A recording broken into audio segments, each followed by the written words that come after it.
गेल्या 10 वर्षापासून या देशामध्ये कोणतंही कृत्य आणि कोणतेही कार्य हे संविधानाच्या संदर्भात किंवा संविधानाला धरून चाललेलं नाही. या देशातली न्यायालय, या देशातला निवडणूक आयोग, या देशातली संसद यांना संविधानाने दिलेले हक्क आणि अधिकार मोदींच्या राज्यामध्ये उद्ध्वस्त झालेले आहेत. न्यायव्यवस्था दबावाखाली आहे. निवडणूक आयोग, ज्याने या देशामध्ये स्वतंत्रपणे निवडणुका घ्यायच्या असतात निष्पक्षपणे, तो निवडणूक आयोग हा राज्यकर्त्यांच्या दबावाखाली काम करतो. हे संविधानाला धरून नाही.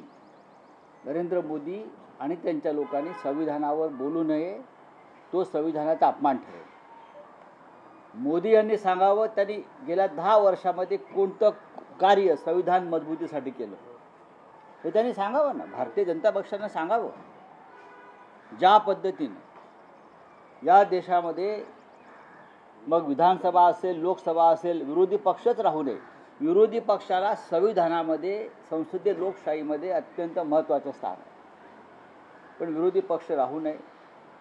विरोधी पक्ष आमच्या टाचेखाली असावा.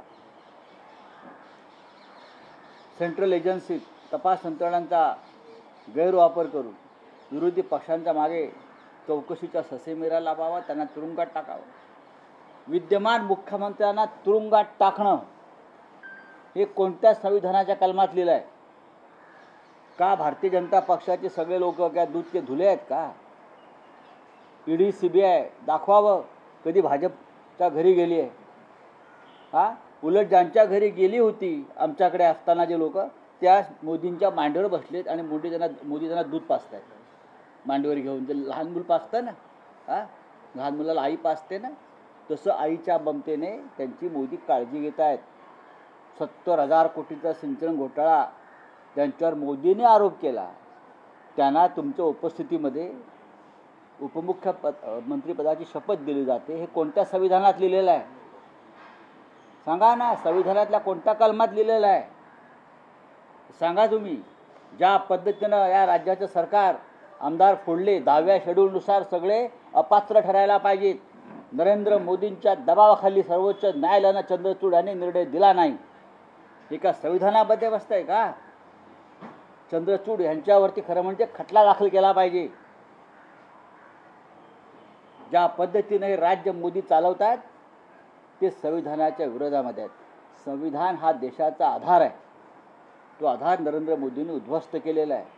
काल आपण पाहिलं असेल मध्य प्रदेशमध्ये मनोज परमार आणि त्यांच्या पत्नीनं आत्महत्या केली.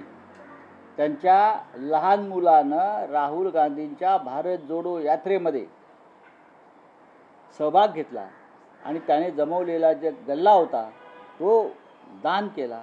तो राग ठेवून त्यांच्यावर ईडीनं कारवाई केली. त्यांच्यावर भाजपमध्ये जाण्याचा दबाव केला. त्या आईबापांना आत्महत्या केली. हे संविधानामध्ये आहे का मोदींच्या? सांगा बा मोदींनी. मोदी हे या देशाला लाभलेले गेला 65 वर्षातले असत्य बोलणारे सगळ्यात महान प्रधानमंत्री आहे. आमच्या संविधानाचा आधार आहे किंवा नारा आहे सत्यमेव जयते. सत्याचा विजय होईल. पण गेल्या 10 वर्षामध्ये फक्त असत्याचा विजय करण्याचं काम मोदी काळात झालेलं आहे. हा मोदींचा नवीन संविधान करता कोणी असेल तर तो गौतम अडाणी आहे. त्यांना गौतम अडाणीला जे विरोध करतात ते संविधान विरोधी आहे. हे मोदींना सांगायचं आहे. का उपकार केले का? उपकार केले का? 370 कलम हटवून काय देव लावले काश्मीरमध्ये? आजही काश्मीरमध्ये जवानांच्या हत्या होत आहेत. आजही काश्मीरमधला तरुण बेरोजगार आहे. नवीन उद्योग आला नाही. आजही तिथे सैन्याच्या ताकदीवरच राज्य सुरू आहे. 370 कलम हटवलं सांगताय कोणाला? ठीक आहे हटवलं. पुढे काय? मणिपूरला जाऊन दाखवा.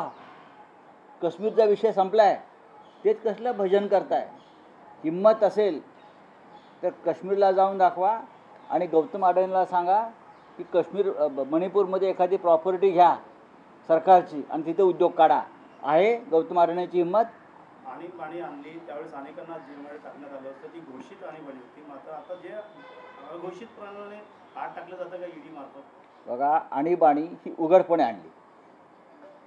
नरेंद्र मोदी असं म्हणतात की तेव्हा भूमिगत राहून कार्य करत होते. भूमिगत. आणीबाणी 1975 साली उघडपणे इंदिरा गांधींनी आणली. ती काही लपवून आणली नाही ना. तेव्हा अनेकांना तुरुंगात जावं लागलं. प्रियंका गांधींनी सांगितलं ना, तुम्ही धडा घ्या मग आणीबाणीपासून. नागरिकांचे हक्क, न्याय खतम केल्यावरती जनता उद्रेक करते, तुम्ही त्याच्यापासून धडा घ्या. आणि इंदिरा गांधींनी त्यानंतर निवडणुका घेण्याची तीही बॅलेट पेपरवर किंमत दाखवली, पराभव पत्करला, पण लोकशाहीचं रक्षण केलं. मोदी करणार आहे. अख्खा देश ओरडतो आहे की बॅलेट पेपरवरती निवडणुका घ्या. मोदींची हिंमत आहे.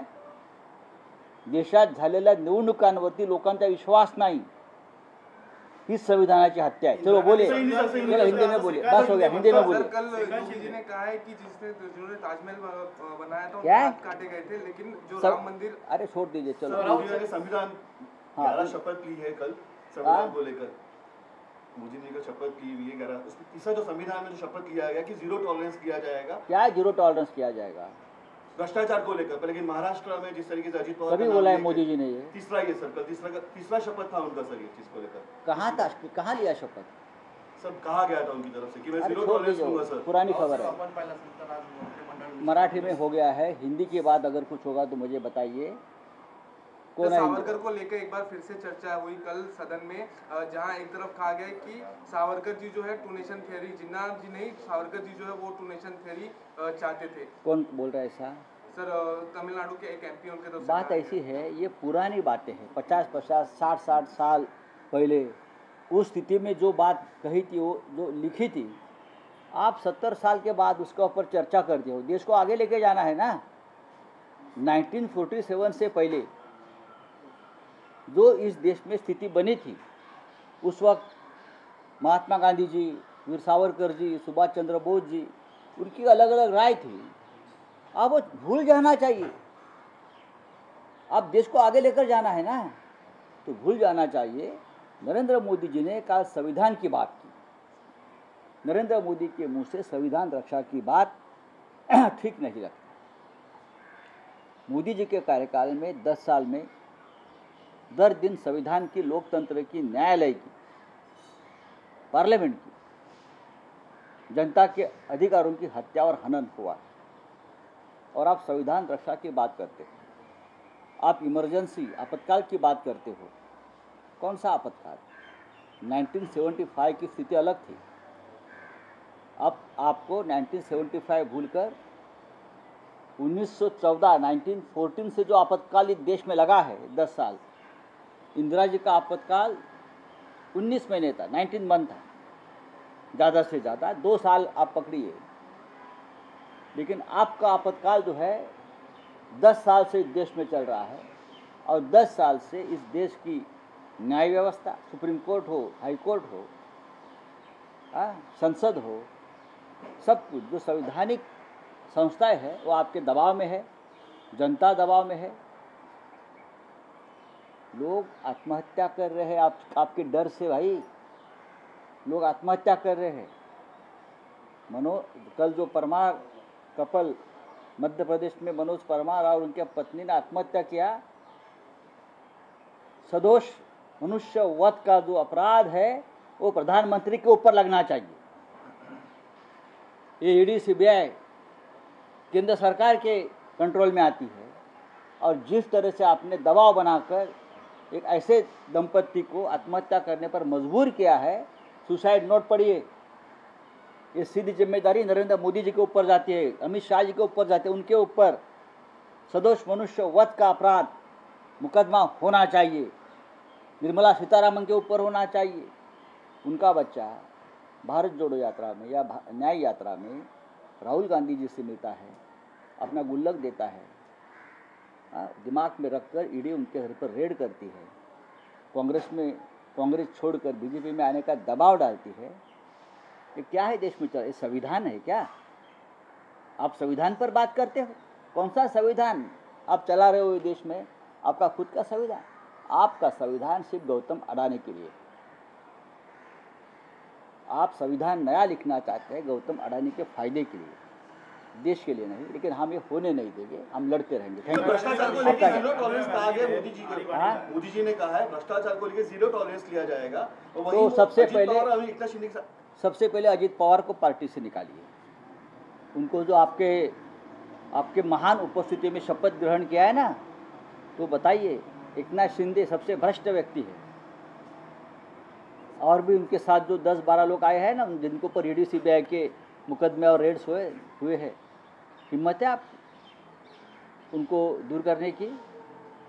अभी आपका जो 56 इंच का सीना है, उस सीने से पूछिए कि मेरे आसपास कितने भ्रष्ट लोग हैं।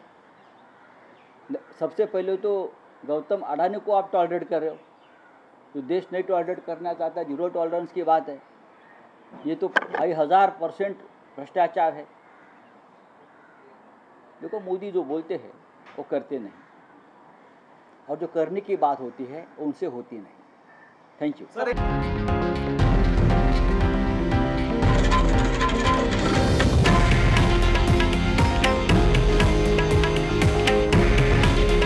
हे आहे देशातील नंबर 1 न्यूज नेटवर्क आणि आपण पाहत आहात TV9 मराठी। काळजी तुमची, हित महाराष्ट्राचं।